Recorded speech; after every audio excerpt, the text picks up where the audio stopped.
सर्वप्रथम सर्वांना श्री स्वामी समर्थ. स्वामी महाराजांच्या कृपेने तुमच्या सर्व चांगल्या इच्छा पूर्ण होत ही स्वामींचरणी प्रार्थना करते आणि आजच्या व्हिडिओला सुरुवात करते. 15 एप्रिल 2026 बुधवार दिवशी श्री अक्कलकोट स्वामी महाराजांची पुण्यतिथी आलेली आहे. बघा, आपण स्वामी महाराजांचा प्रकट दिन असतो, पुण्यतिथी, दत्त जयंती, स्वामी गजानन महाराजांचा प्रकट दिन असेल. आपण सर्वच गुरु भक्त आहोत. आपण आपल्या माय माऊलीची सेवा, जेव्हा आपल्याला ही सुवर्ण संधी मिळत असते ना, त्या संधीचं आपण सोनं करत असतो. सेवा करून आपण सोनं करत असतो. तर जेवढी सेवा कराल ना तेवढी मनापासून करायची आहे. काहींनी 21 दिवसांच्या सेवेला सुरुवात केलेली असेल, काहींनी 11 दिवसांच्या सेवेला सुरुवात केलेली असेल. ज्यांची राहून गेलेली असेल त्यांनी 9 एप्रिल ते 15 एप्रिल अशी 7 दिवसांची सेवा करायची आहे. कठीणातील कठीण इच्छा पूर्ण होण्यासाठी आणि आपल्या गुरु माऊलींची कृपा मिळवून घेण्यासाठी ही सेवा खूप महत्त्वाची आहे.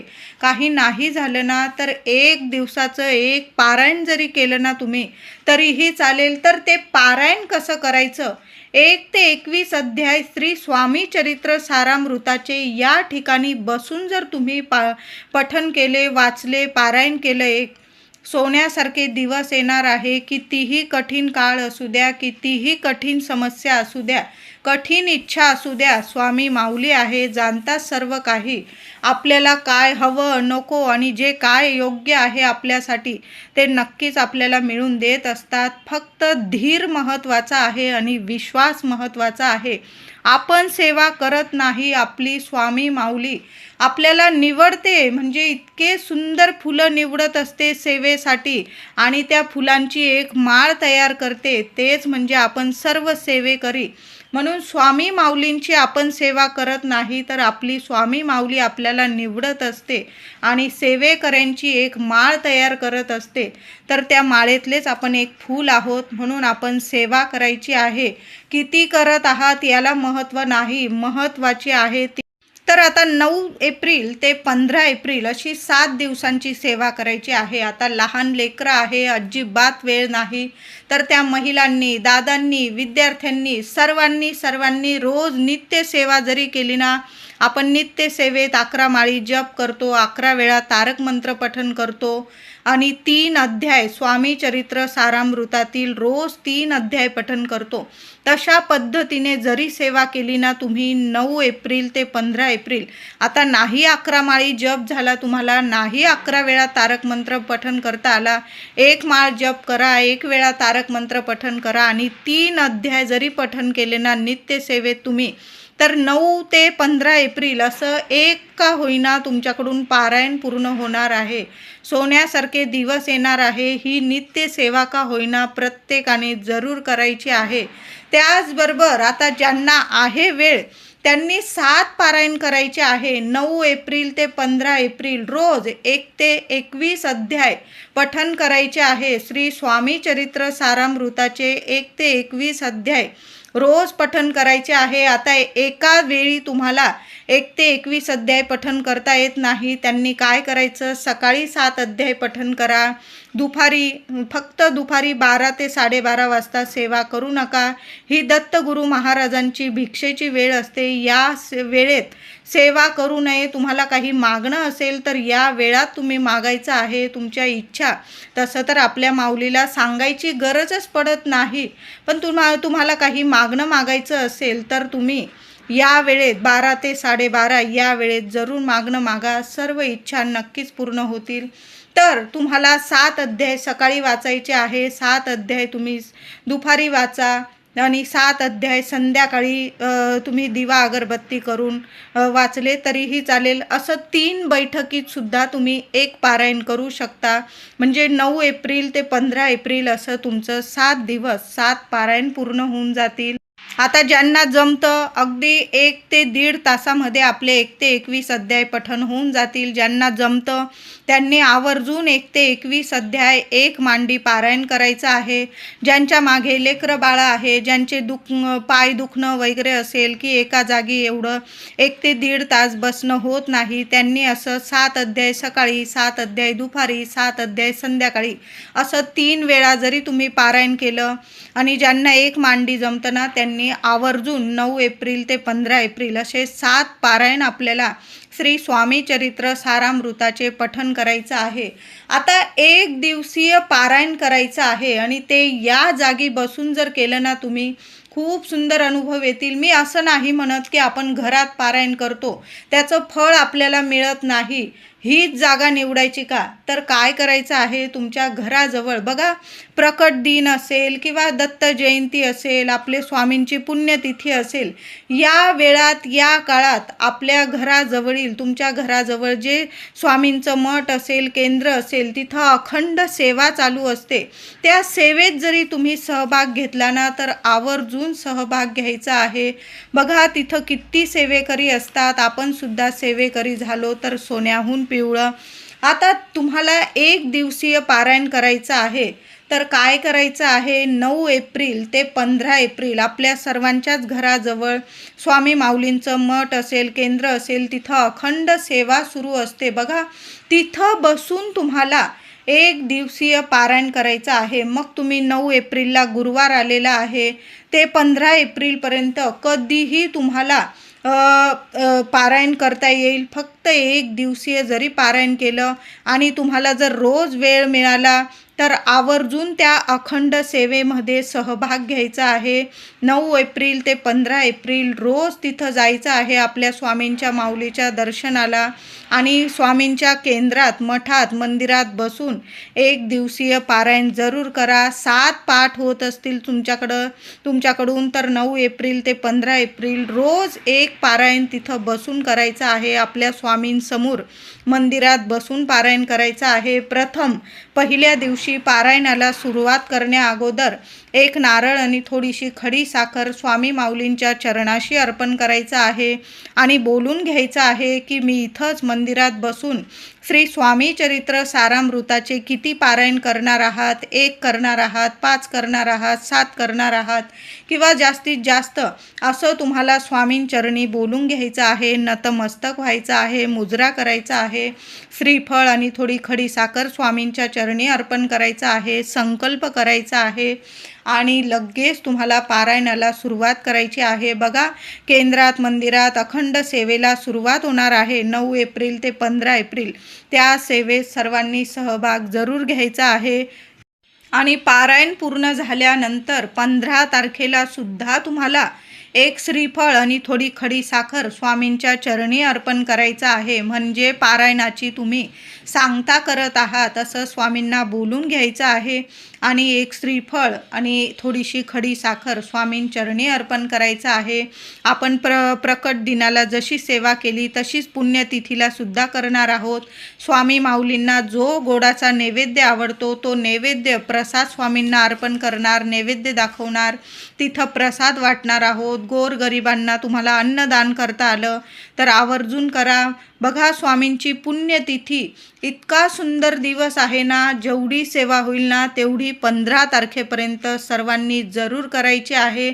आता तुम्हाला जर मंदिरात जाऊन नाही बसून पारायण करतायत, आपल्या घरच्या घरी जरी तुम्ही पारायण केलं किंवा तुमच्या घराजवळ किंवा तुमच्या घरासमोरच एखादं उंबराचं झाड असेल तर तिथं जरी आसन ठेवून एखादा दिवा लावून तुम्ही 1 ते 21 अध्याय पठण केले ना तरीही चालेल. आता नाही एवढा वेळ बसतायत तुम्हाला, रोज 3 अध्याय तिथं बसून पठण करायचे आहे. उंबराच्या झाडाखाली बसून जर तुम्ही 3 अध्याय रोज पठण केले ते 9 एप्रिल ते 15 एप्रिल तुमचं 1 पारायण पूर्ण होऊन जाईल.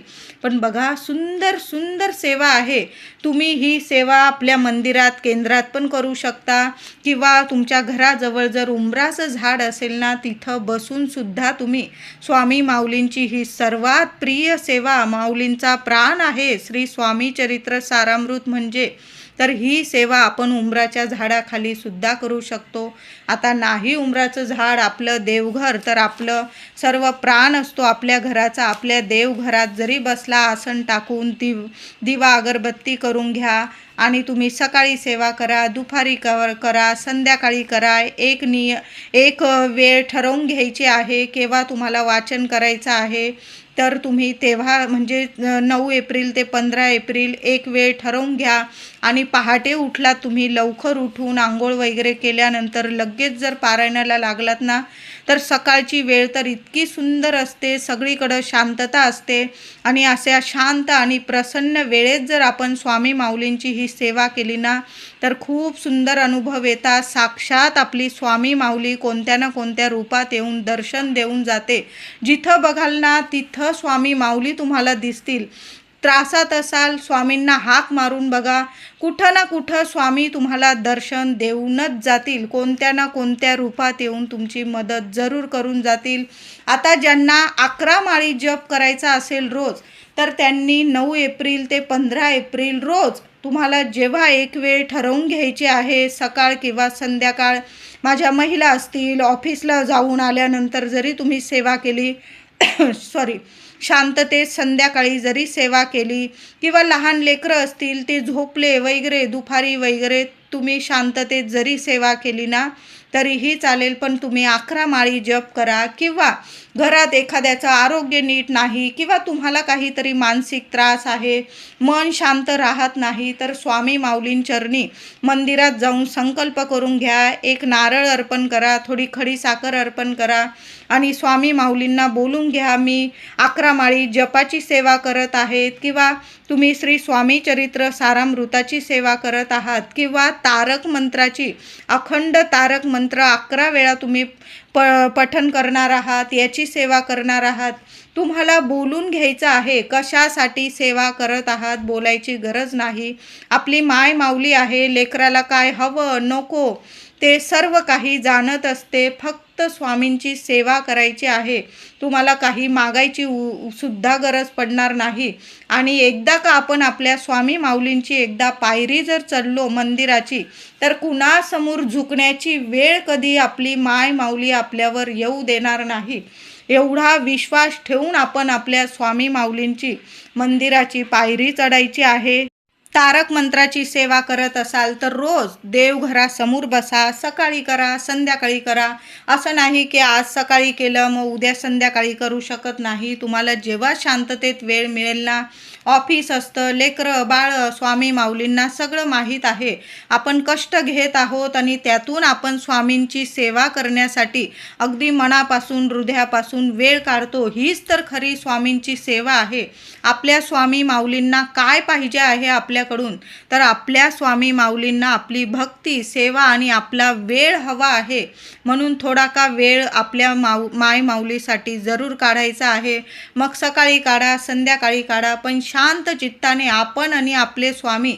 बाकी तिसरं कुणीच नको. कुणी कितीही त्रास देऊ दे, कितीही निंदा नालस्ती करू द्या, सगळं काही स्वामींवर सोपवा. माय माऊली सर्व जाणतात तुमच्याविषयी, कुणाच्या मनात काय आहे काय नाही, तुमचं कोण हित बघत आहे कोण वाईट बघत आहे, माय माऊलीला सर्व माहीत आहे.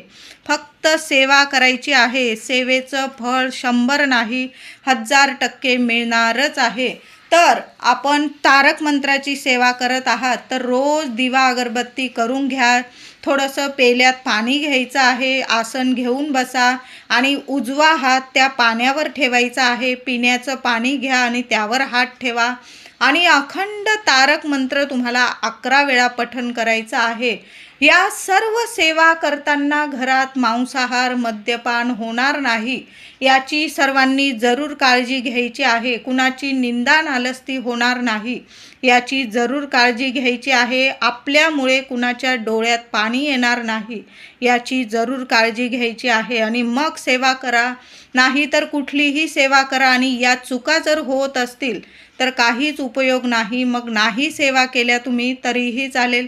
तारक मंत्र अखंड पठण केल्यानंतर ते तीर्थ सर्वांनी प्यायचं आहे. माठात टाकून दिलं तुम्ही तरीही चालेल.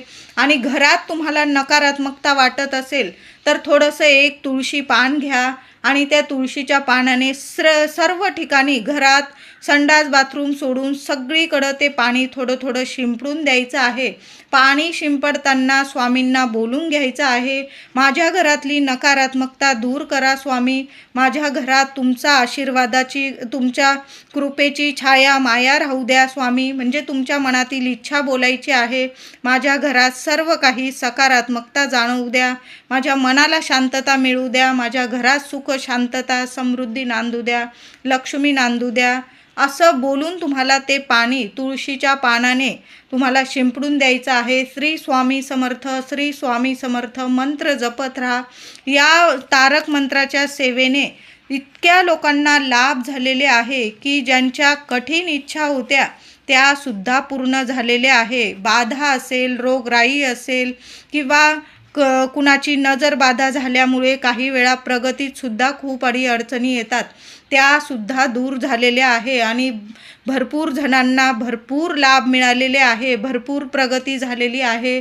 मग मुलांना शिक्षण असो, नोकरी असो, पगार, प्रमोशन, जिथं हवी तिथं बदली, आपल्या मनाच्या इच्छा पूर्ण होण्यासाठी ही तारक मंत्राची सेवा आवर्जून करा. त्याचबरोबर रोज 11 माळी जप करायचा आहे आणि जी अगरबत्ती तुम्ही लावाल ना, ती अगरबत्तीची रक्षा एखाद्या ताटलीत पडेल अशा पद्धतीने ठेवा आणि ती रक्षासुद्धा घरातल्या प्रत्येकाला स्वामींचा मंत्र जपा आणि ती कपाळी लावायची आहे.